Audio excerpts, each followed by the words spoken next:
तो भाती जी महाराज का जन्म किस घर में हुआ था, कहाँ हुआ था, इस पे थोड़ी रोशनी डालेंगे।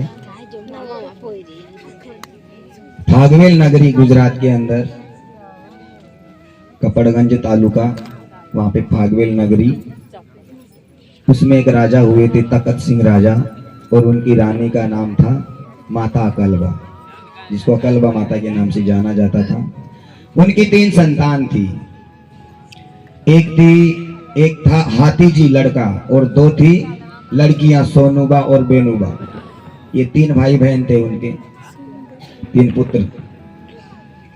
राजा का परिवार बड़ा ही सुखी संपन्न था, किसी बात की कोई कमी नहीं थी, मगर फिर भी राजा और रानी को नित्य हमेशा हर पल एक बात बहुत सताती थी।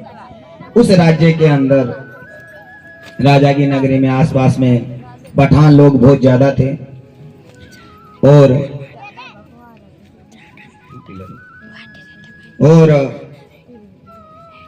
वो बहुत ज्यादा अत्याचार करते थे। और तकत सिंह राजा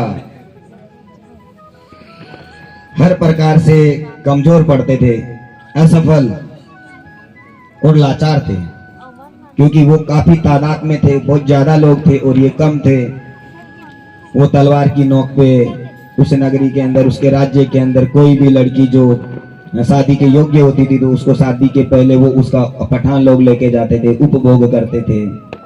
गौ माता को जोर जबरदस्ती लेके जाते थे, उसको कत्ल खाने में ले जाते थे, काटते थे, ऐसे गवों की हत्या करते थे। इस प्रकार काफी उनका अत्याचार फैला हुआ था।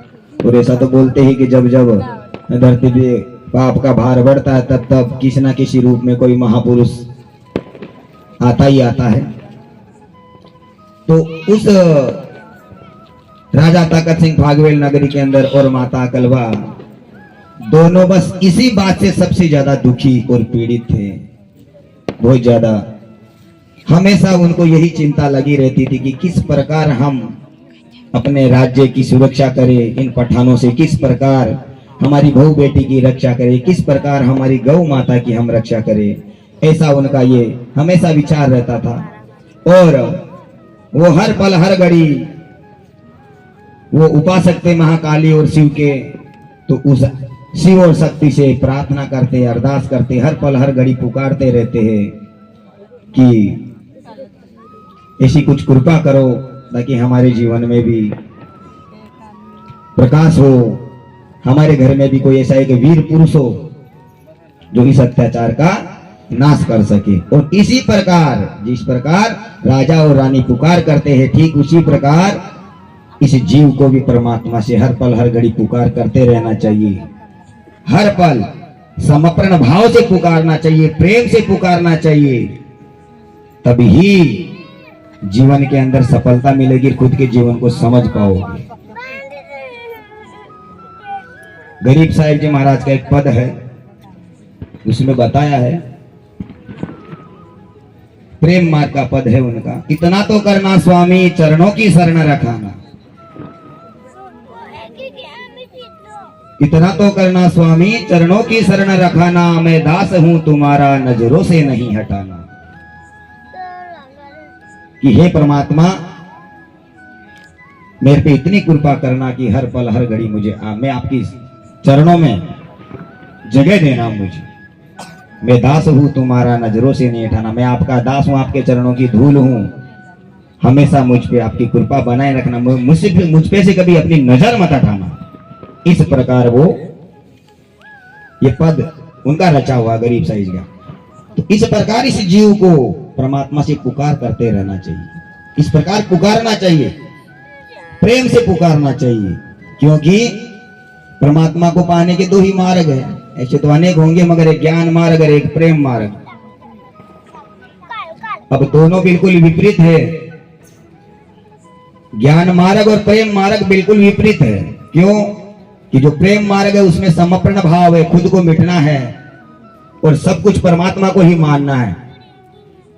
जो कुछ है आप ही हो, तू ही है, तेरे सिवा दूसरा कोई है ही नहीं, मैं तो ना कुछ के बराबर हूं, मैं कुछ भी नहीं हूं। ऐसा ये प्रेम की परिभाषा है। जो प्रेम भक्ति करेगा वो धीरे धीरे खुद मिटेगा, उसका मैं मिटेगा और समर्पण भाव से भक्ति करेगा।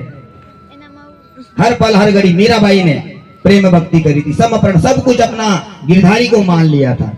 अभी अभी भजन गाया यारी में तो प्रेम दीवानी,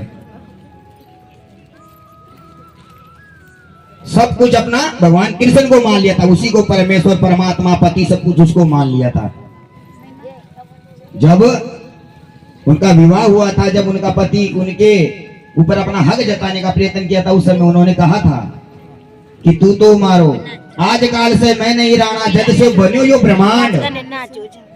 आज काल से मैं नहीं राणा, जब से बन्यो यो ब्रह्मांड, तू तो मारो दे संगाती, पति मारो सर्जनहार। कि मैं आज से नहीं हूं, और बिल्कुल सत्य, हम आज से नहीं हैं, ये जीव अनादि से,